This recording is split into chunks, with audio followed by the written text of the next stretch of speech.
Hey guys, in this video I'm going to show you how to short on XTB.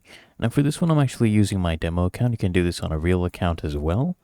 But basically, first once you're logged in, you click here on My Trades. And then here I am under Market Watch. So select any instrument, let's say for example Bitcoin, right? We have this one selected. And then what I want you to do is set your short position. So right here, you can set it from here as well on this chart. And when you want to do your short, right, you come here, you just click on this icon, sell, right here.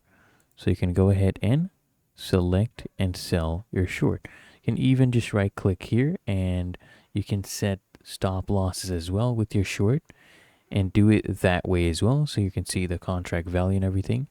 And you can go ahead and short with a stop loss as well. So there you go. I have placed my trade and I'm basically shorting this one.